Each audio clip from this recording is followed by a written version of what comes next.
Hey everyone, it's Karynjean and welcome back. Hi, yeah, hello. So I have my pad of tracing paper in front of me because if you remember I was saying how I wanted to use, you could use tracing paper or vellum in making like transparent pockets and stuff. I think tracing paper is a lot less expensive than vellum is though. I know it is because I just checked the price of this. Now this is a 50 pages of 9 by 12. It's 25 pound. I use 24 pound regular weight paper. Most copy paper is 20 pound. I use 24 pound because I like a thicker paper. This is 25 pound, 40 GSM. It's even a little bit heavier. Not much, but a little bit heavier. And I think I got the Karynjean. It's either Joann's or Michael's. I just did a quick check online. I was able to find over at Michael's, it's buy one, get one free. It's not Karynjean brand. I think it's Artist Loft, but it's the same 9 by 12, 50 pages, $7.99. I'm pretty sure that's a heck of a lot cheaper than Vellum.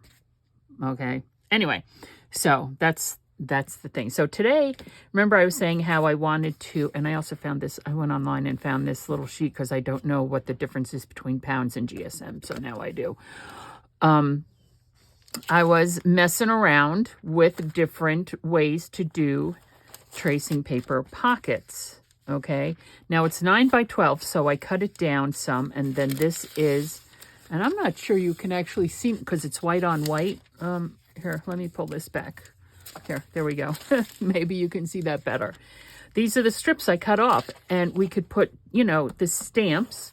What I'm thinking of doing is getting out, because I put them away, I know I did, my little flower pot stamp and using the fired brick and doing that here, and we could put that down the side of a page. I could also just use the stamp on its own, but this just gives a little bit more dimension. I would probably also cut this in half because this is what, almost 2 inches. So the first thing, I'm going to pick these all up and move them aside so you can see. So the first thing I did, obviously this one isn't sewn down. I just cut it down, folded it up. This notch here is the notch that comes with the envelope punch board. I like the notch. The thing with tracing paper is that, oh, excuse me, my circle punches don't go through the tracing paper. It just makes a bit of a mess, honestly. But I can notch it with that, and probably because the circle punches need to be sharpened.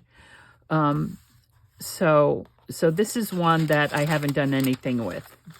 This is one style of pocket envelope, and this turns into more or less this. I didn't use any glue here. I just sewed down the flap, right?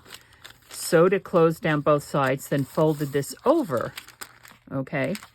So we have a pocket, right? And then we'll have a pocket in the side, or if we put, it's not going to fit in the page this way. It's too long that way. So that's one way to do it. This is just a pouch, right? A side pouch without the top flap, and you could put that something behind it. What I did here, and this is a takeoff of this. It's more or less the same thing. It's just this one is much easier. This is, this is just pockets, pockets, pockets, pockets, pockets, pockets, pockets. I got this idea, and I don't remember whose video I was watching. It was a while ago, and that creator used long business size envelopes. I'll be right back. That creator used long business size envelopes like this. And I did put this in a journal, except, well, these envelopes are a little bit heavy, so it added a lot of bulk. And basically what you do with these is you seal them, right, down the side, and then you just, here we go.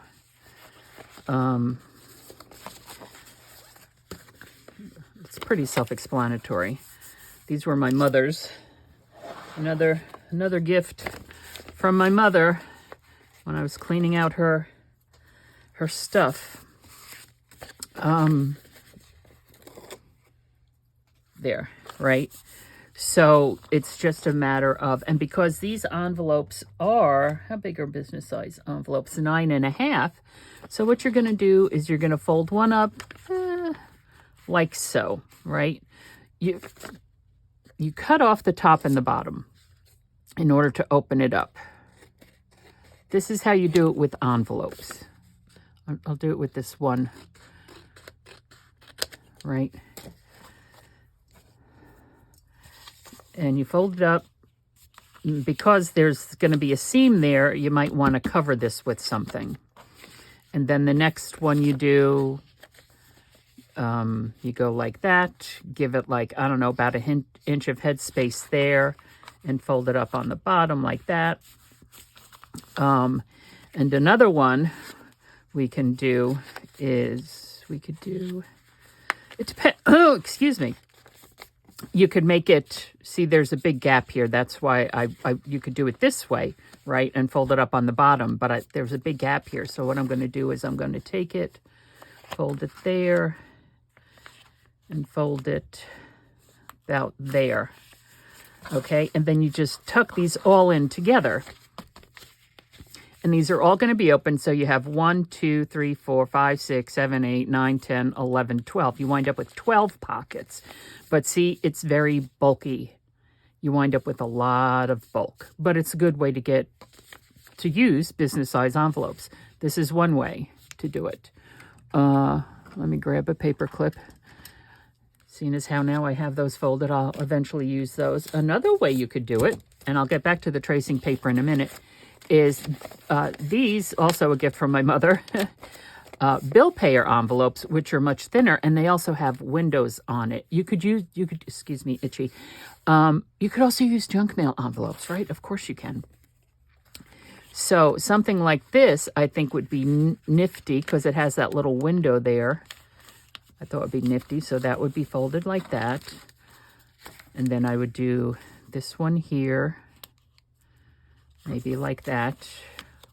And you don't have to do 3. 3 would certainly, give you a lot of space on the page.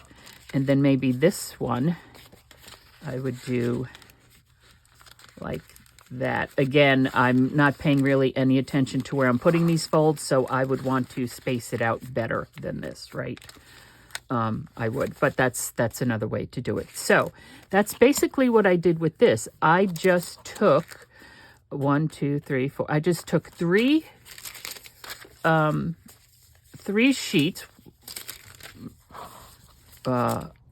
And actually, you could just take one sheet and cut it down into 3 inches because it's 9. This is not what I did though, because this is 4 inches.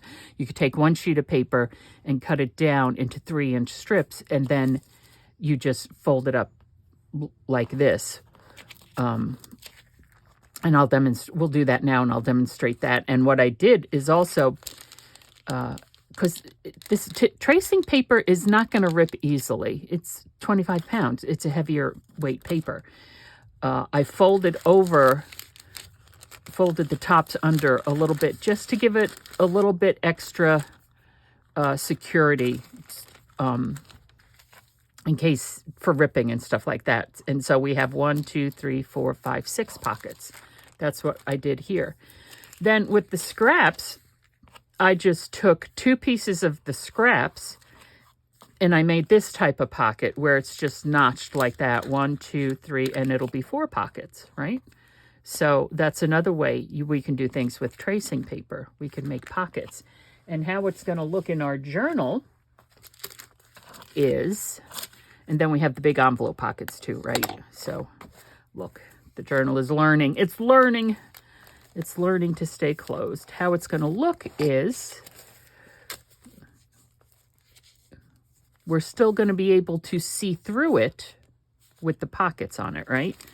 This one is a large one over here for a side. This one, because I was just messing around and really not measuring, there. This goes the whole length of the page. There's that one. Again, 1, 2, 3. 1, 2, 3, 4, 5. Now, these are, and it's like this back one goes all the way down, you see, because that's the full width of the paper, because the paper is there and it's folded up. What we can also do when we place it in the book, because this here pocket and even this pocket is so deep, is we could seal that off, right, and make it a side tuck over here. Here we have these pockets, and that's another thing. Maybe instead of putting so many pieces in, using the same concept, having long sheets of paper, but instead of using 3 sheets of paper, only using 2 sheets of paper that are longer, so we can have the pockets this way and then a side tuck this way. Because truth be told, and even this pocket, right? If you're putting something in there, we're going to have to make it either very long, or whatever you put in there, you might not be able to get back out again if you don't like paper clip it to the side or something. That would be my concern with this, right? Also, I don't think I would put this pocket here because of this. By the time this gets stuffed, it's going to add way too much bulk. But compare this to this, right? Again, you get double the amount of pockets with this, but you don't get, and also 3 or 4 or 5 or 6 times the amount of bulk, whereas here, you're not getting any of the bulk. So that's something to think about, to keep in mind. And then, of course, there's this cute little one, like so. So there, and then like I said, with the tracing paper, we can stamp down the sides of it. Again, I would certainly cut the, well, let's not put it there. You're not going to see it there. Let me find some place here. I'm not sure if that's coming across on camera or not, but I would certainly cut it down to like 1 inch or 3/4 of an inch, where I would just stamp it with the stamp and then cut it that narrow to lay it down. Now, also, something to keep in mind when you're doing that is, how is this going to look glued down? Like with vellum, remember here, the gold dots on the vellum, I had to mount the vellum onto a white cardstock, because if I just glued the vellum down directly, and again, I did use wet glue, I did not use double-sided adhesive tape, but the vellum disappeared. You could no longer see the vellum. It was a waste, right? You didn't know, I no longer had that transparency. So I'm not quite sure what would happen with this. Right, so we can test that out. We can test it out actually on the back of the thing of, where'd my little thing go? We'll test it out on the back of the pad of tracing paper to see what the best way is to do this. So let's do this. Let's just take a little snippet there, and we'll do that. And couldn't pick it up. Where's my glue? And another thing, when I sat down here, I haven't been here since, now it's like 12:30 in the afternoon, and I have not been here in the studio since, I think, yesterday morning. Pretty sure yesterday morning. And my glue bottle, I forgot to close the glue bottle. And you know what? I thought, oh my God, I was going to have trouble with it. Nope, the glue came right out. I was like, maybe I shouldn't be closing the darn glue bottle.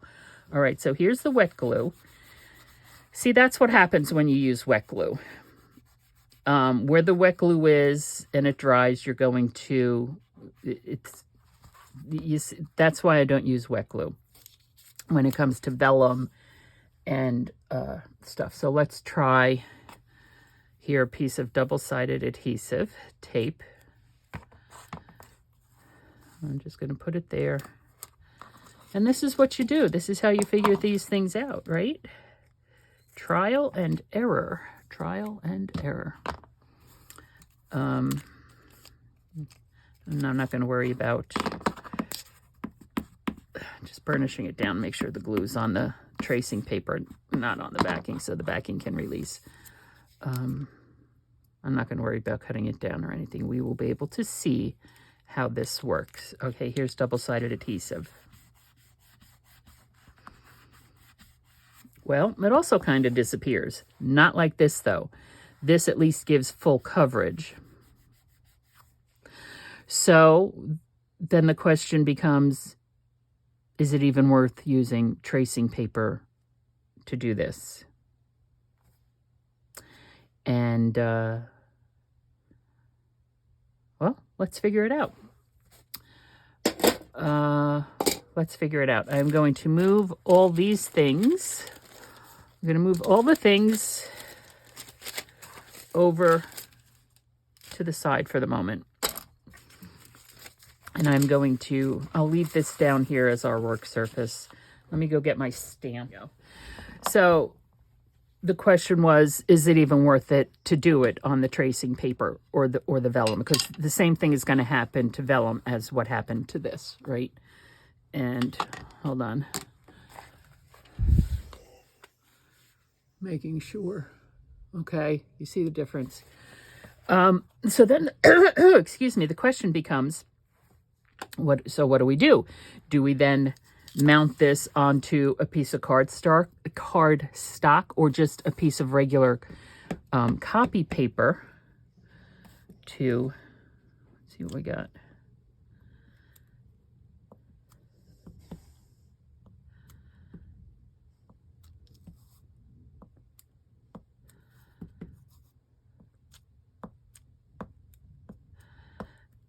And that's something else we could do. Let's see how far we can make it. And again, this is just a test strip. So we have, I'm making sure it's inked. I'm going to go darker to lighter. Darker to 3, 4, 5. 5. Okay, so let's space that out over 8.5 inches. Let's mark 8.5 inches on this. Whoops.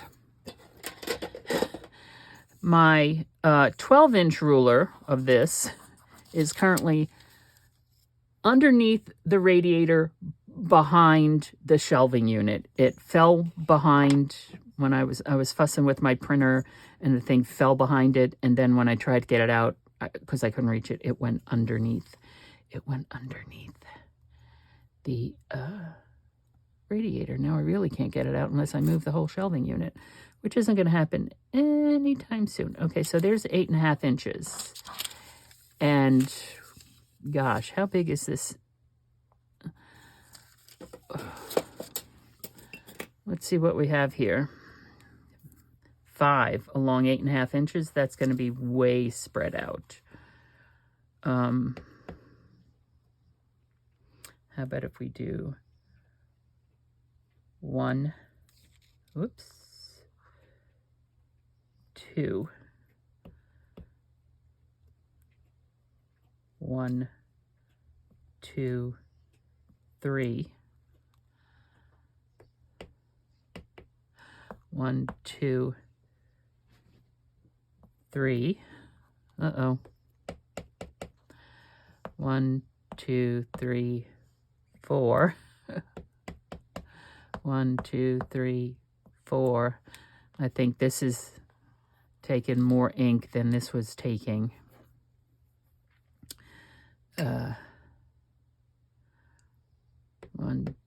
Get it all good and inked.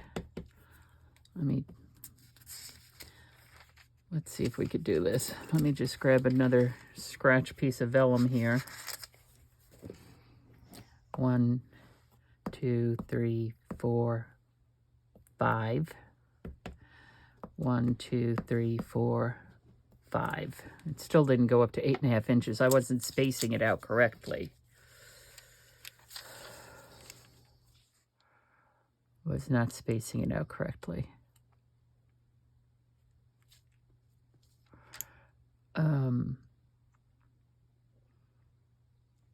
But that's okay. How big is this here? Let me cover the ink pad again. Also, the thing with cutting tracing paper with a paper trimmer can be a bit sometimes dicey as well. That's 8. this here run over here is, oh no, we could do it. Might be about 8.5 inches. Okay, so let's see what we can see. Yeah, it's not straight. It is a bit crooked. All right, let's go here.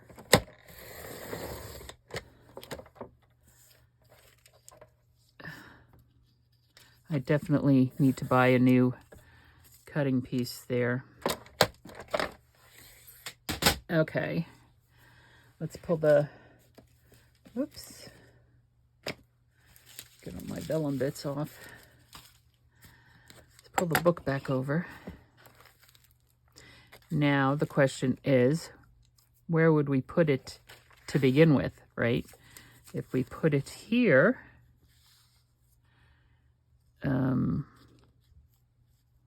let's see, get it all the way down there.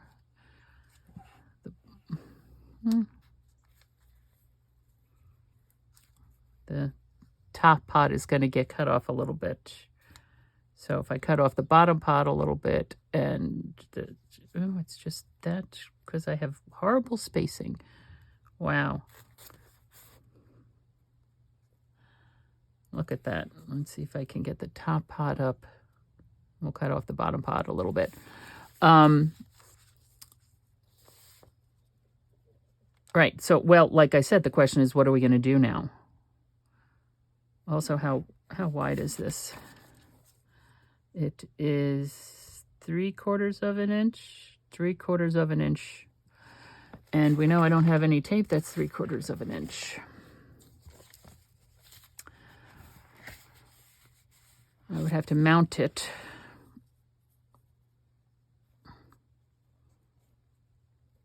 Onto something, or again, just not even bother with this. Another thing we can do is double or triple up the tracing paper and either glue it together or sew it together and then stamp it and see what happens with that. Now this is, again, my mother's cream colored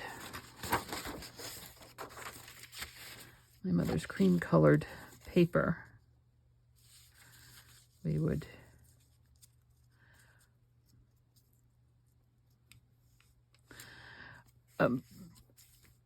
I know a lot of people use like vellum and tracing paper to do this kind of stuff.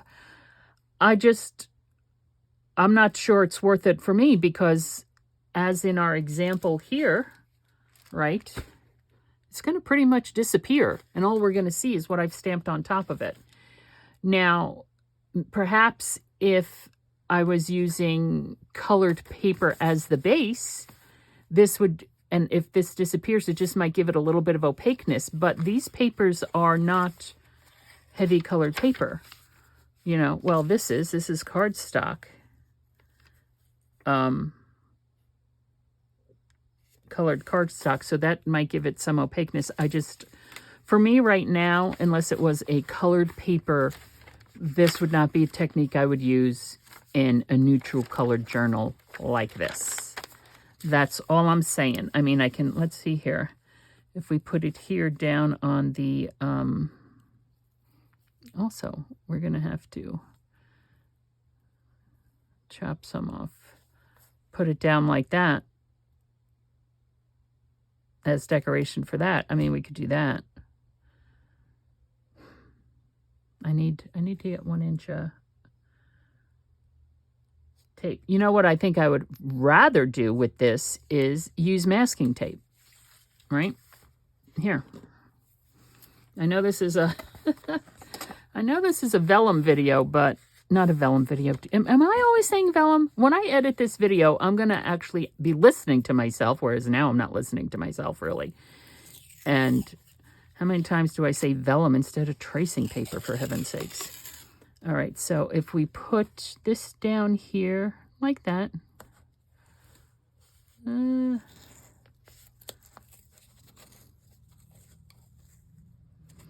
we could also use like the red masking tape and use a black ink or brown ink, right? But let's do this. What if we do this? We're going for it now, my friends. 1, 2, 3. 1, 2. I don't need to use that as a scrap piece. 1, 2. 1, 2, 3. 1, 2, 3. 1. There. That might be too many flower pots. I don't know. My garden planted with love. Flower pots makes sense. So we have that. Now we also have this, which is on tracing paper, and it was my scrap sheet, but this can be I'm going to save this. We could build this up onto something to decorate it. We could put this on, reaching over here into the scrap bucket again. We could do this, glue it down, and then turn that into like a corner tuck. So, how big is this? Let's get out our 2-inch tape. Also, I'm not quite sure that's dry or not. So let's, tracing paper. I was going to use the heat gun and emboss it, but I have a feeling, well, let's give it a go. Let's see if tracing paper is going to melt or not. This is just a day of experimentation with tracing paper. Also, this might already be dry. I'm not sure. Although the embossing powder did stick to it. So let's see. All right, let's heat it up.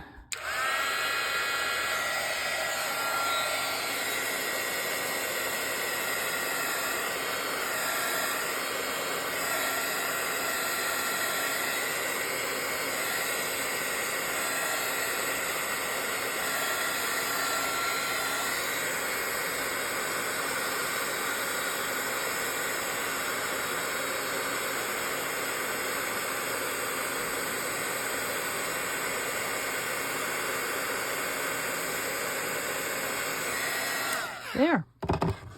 And no, it did not melt it,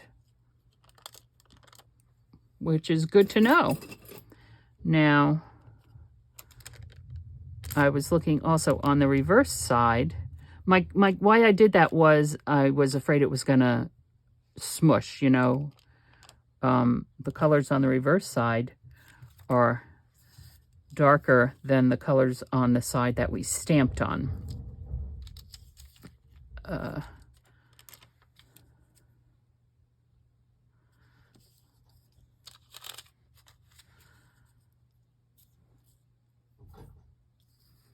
So, something to keep in mind. I'm going to use the tape on the reverse side, although I think I like the reverse side better, but because I use the embossing powder, well, all right, no, let's see.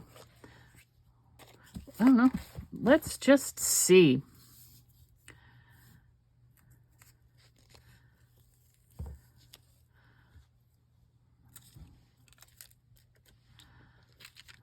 Get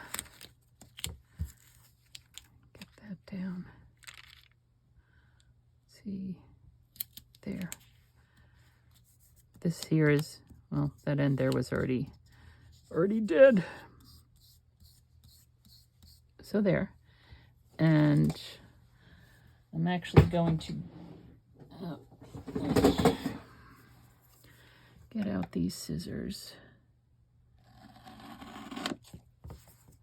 There.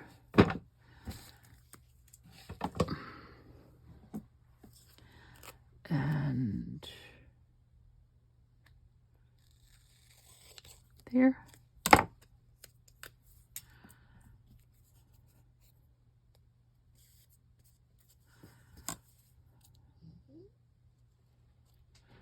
I'm cutting it down because there's a little bit of overhang there. There. Oops.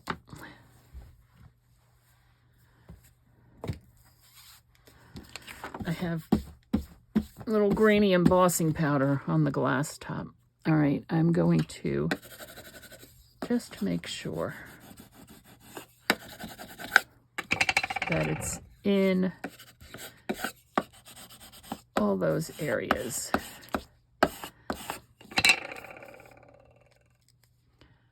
And of course, me with no nails.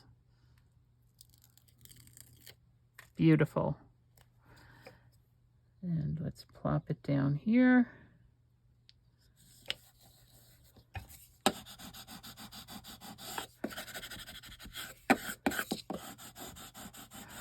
So it's given, you can kind of see that it's still there, but it's given some transparency as well. Now I need to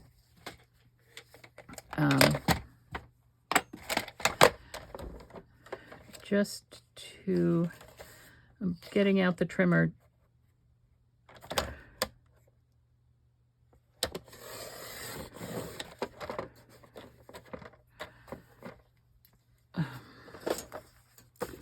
Let me just there. And I might actually keep that tiny little border there. Whoops. Just even it up just a little bit.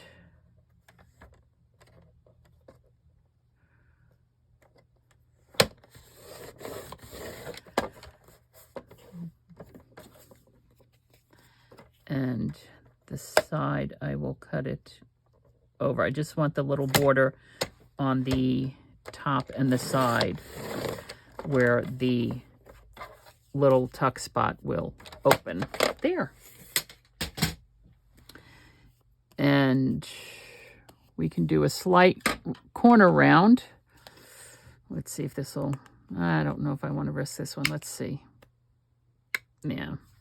Let me get the other one out. Oh, do 1/4 inch chomp.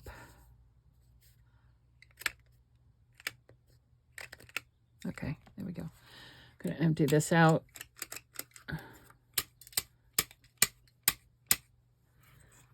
So it doesn't empty itself out in my drawer. Okay, so something looks a little, just make sure that's all smoothed out.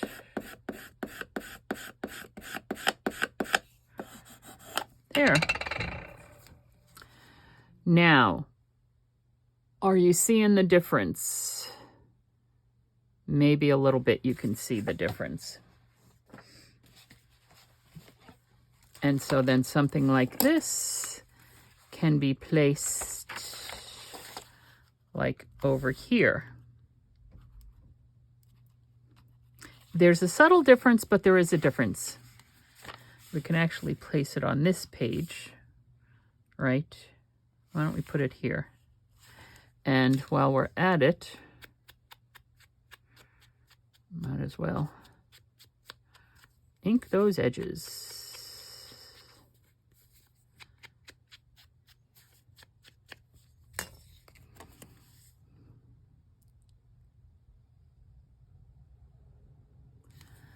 There.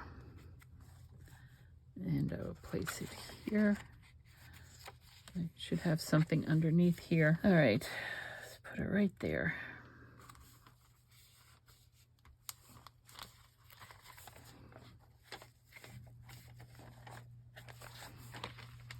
There.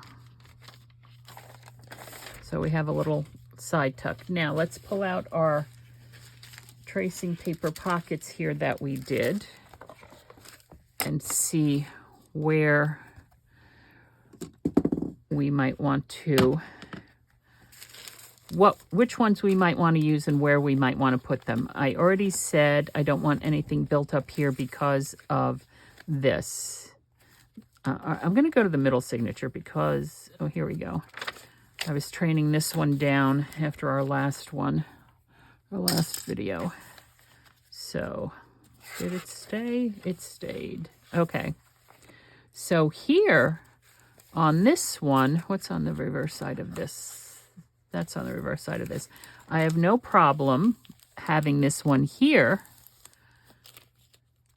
to build up. Now, my question is, do I want to put this one, or do I want to only do 2 pieces instead of 3 pieces? I think I only want to do 2 pieces instead of 3 pieces. 1, 2, 3. And the easiest thing to do would just to be cut it off right there. Which I can do. Just cut it off right there. Or cut it off here and just fold it down.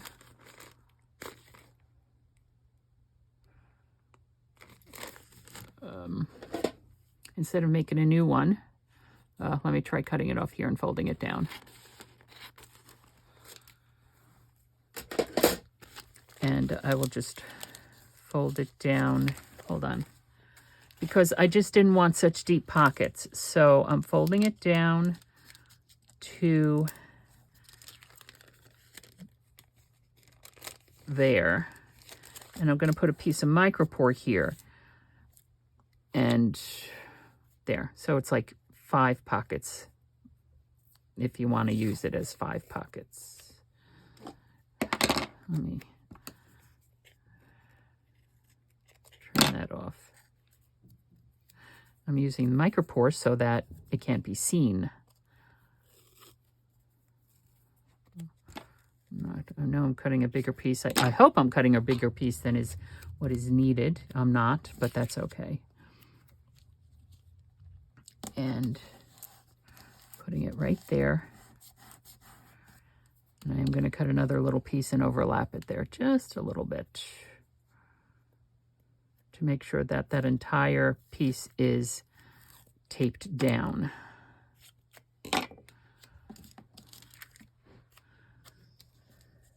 Right there. Okay. Like so. Well, let me...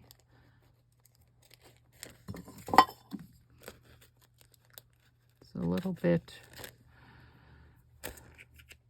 Okay. So, let's pull the book back over here. Now, I don't have to worry about a side pocket. I just have 1, 2, 3, 4, or actually 5. Yeah, 5 pockets, which is fine. Which is fine.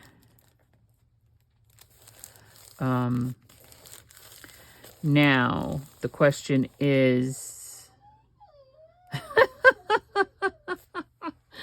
the question is, Bella is having a big yawn over there. No, that's not the question. That's the answer. The question is, I think I'm going to use double-sided adhesive tape. The question is, what am I going to use to glue it down? The answer is double-sided adhesive tape. That's what's going on. And how wide is this pocket? Let's check that out again. It is 1, 2, 3, 4 inches. But where the thread is, it's not quite 4 inches because, see, it's all sewn down here. So this is a little under 4 inches. Do I want to use an inch wide tape? No, I do not want to use an inch wide tape. I will use a 1/2 inch wide tape. I'll use a 1/2 inch wide tape and hope that it's going to be strong enough to carry the weight of this. So that's not a 1/2 inch. That's a 1/4 inch. It's a 1/4 inch. This is a 1/2 inch. Ay, ay, ay. Because I think I remember saying yesterday that I did not have inch wide tape, right? Oh, for heaven's sakes. All right, let's put that one back. I'll use 1/2 inch. It might go over there just a little bit, but it's only the back pocket that I'm going to lose, just that little bit of extra, which I don't care, which I'm fine with. And then using this double-sided adhesive tape gives me, full coverage, and also is going to cover the thread so I don't have to worry about the stitches unraveling. Okay, but I am going to make sure it's fully burnished down, and see if I can, again, no nails.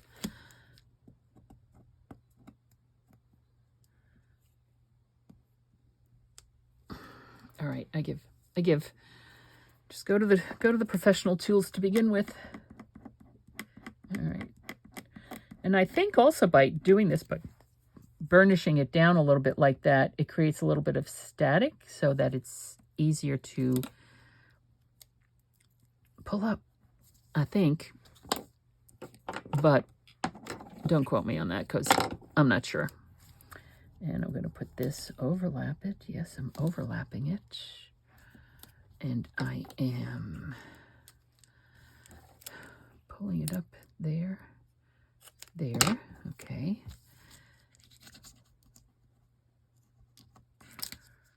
That is down.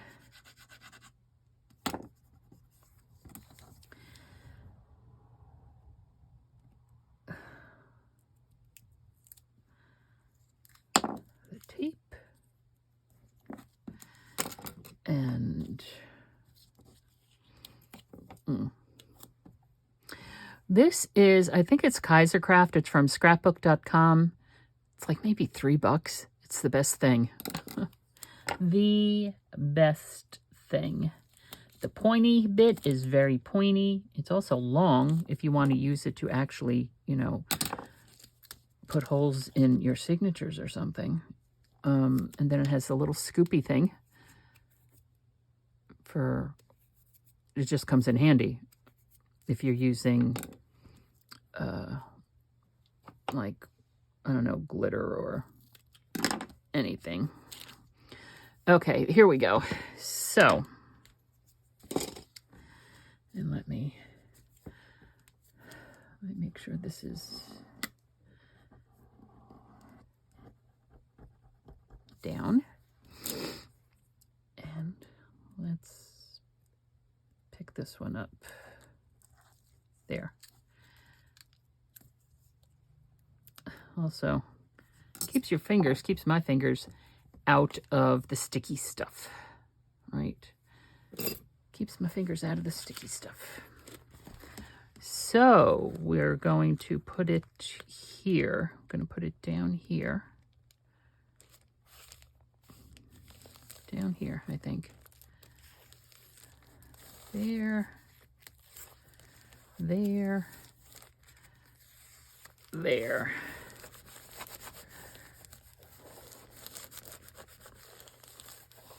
There. Okay. And because it's so layered up, you really can't see it.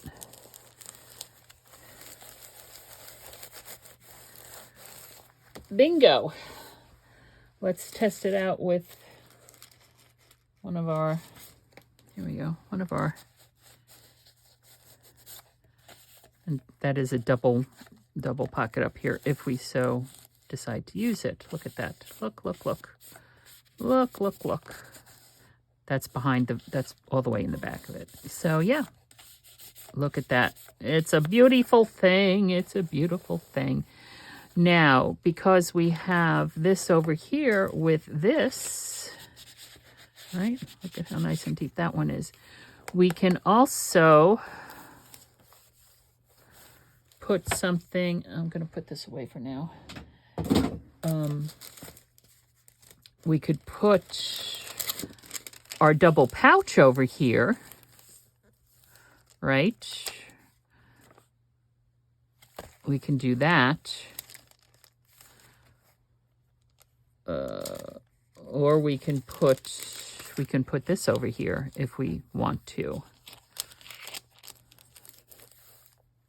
We can do that. I'm just trying to think about if we have things stuffed in here, right? We want to be able to get in and out of here as well. Actually, I think I just might leave that one blank for the moment, and let's figure some things out. Let's see where else. All-purpose bleached flour. Pie crust. You can still see our pie crust recipe. We could turn that like that.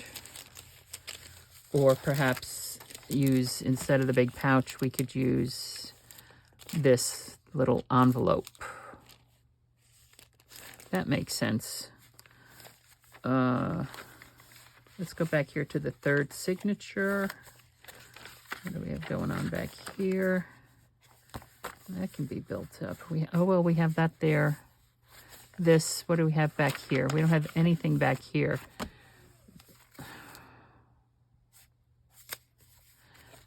We can put this here.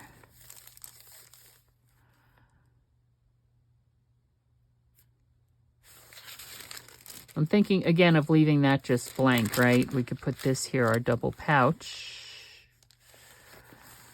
A little bit boring with no thing on it. We could put this here.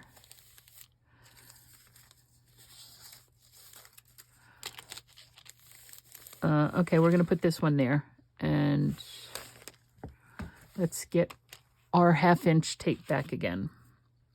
And I'm using the 1/2 inch as opposed to the 1/4 inch just because I just want to give it that extra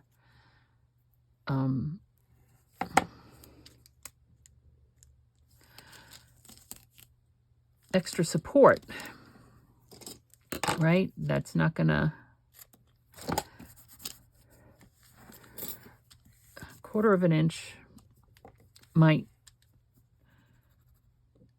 I'm sure it'll hold fine, but depending upon whatever's put in the pocket, I think the 1/2 inch will just make sure it stays put. Okay, hello, let's fold you up. Oops.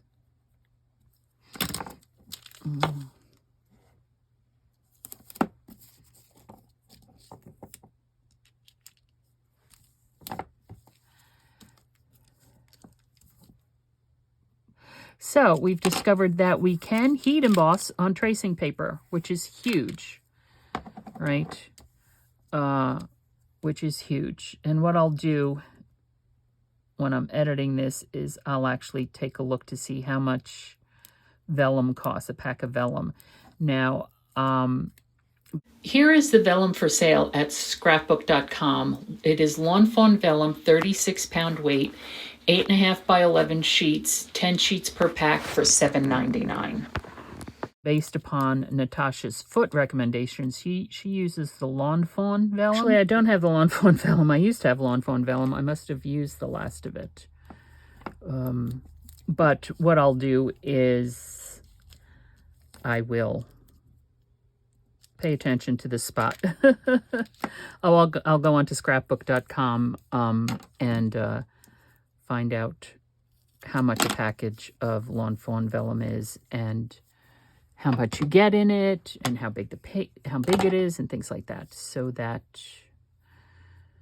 you could do a better comparison, I guess.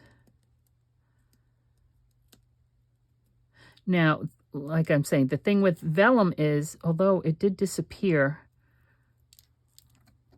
on that emblem on the cover that I made, so I don't know.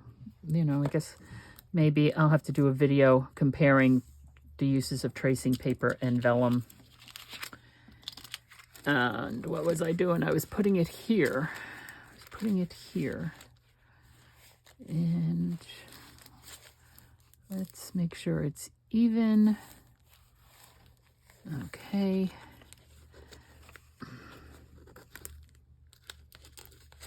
Oh, so I'm so happy. I had the plumber out yesterday. I've never been so happy to clean a day in my life, I'm telling you. I had the plumber out yesterday to deal with our issue in the basement. We have our main sewer line, which goes on the left side of our house where the garage is. The garage, and above the garage is the bathroom. That's the main sewer line that goes into the street, right? And then we have a branch line, which goes over to the right side of the house, which is where the laundry room is in the basement, and above the laundry room is the kitchen. And 60-odd-year-old house, I doubt the sewer lines were ever cleaned. It was just backed up with grease. So the guy came out. He was very nice. We talked about all the different options and my limited budget.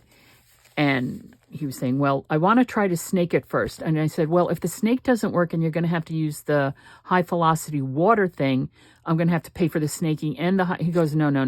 You'd only pay for one of them. And he was able to snake it, and it cleared it up. And quite honestly, it cost me nowhere near as much as I thought it was going to cost me. So thrilled.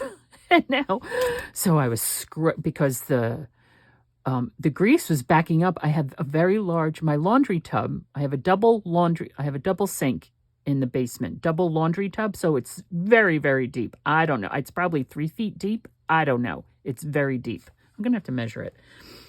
And because it was all backing up there, greasy water. It was disgusting. And we were able to clear it from the sink to like where the trap was in the floor, which was about like maybe 5 feet out, and so then it started backing up into the floor, and it was just disgusting. But he snaked it. The first time he snaked it, it cleared it right away, but he kept on snaking it just to make sure. Very, very nice gentleman. Very nice gentleman. And very, very interesting. We got to talking. Because I was asking him about his name. He's not originally from the United States. And his last name is Aslan, Aslan, Aslan, which if you know The Lion, the Witch, and the Wardrobe and the Tales of Narnia, you know who Aslan is, right? C.S. Lewis, the Jesus symbol. Anyway,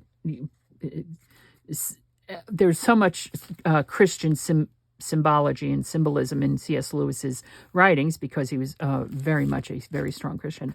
But even without that overlay, it's just a wonderful, wonderful story and wonderful, wonderful movies. And so we were talking about that. And he was an Arab Palestinian raised in Nazareth in Israel. It's like, oh my goodness. And he's a Christian. I'm like, oh my goodness. It just all those different layers. So we were talking about what that was like for him. And also I was asking about how in his culture is naming different in his culture than in our culture here in the United States. Like with first names, and our surnames are usually our father's last names and stuff like that. Because he told me his first name was Aslan. And I'm like, I'm very confused. Your name is Aslan? And, did I say it? So Aslan translates into lamb, Lamb. Very interesting. I did not know that. I'm sure many people knew that. I did not know that. And which makes even now more sense to me as to why the lion in The Lion, the Witch, and the Wardrobe, his name is Aslan. I was like, it's an interesting name. Where did he come up with that name? Aslan. Because of, hello. Translates to lamb. See, we could put that. You can't even see that if I put that there. You can't even see that.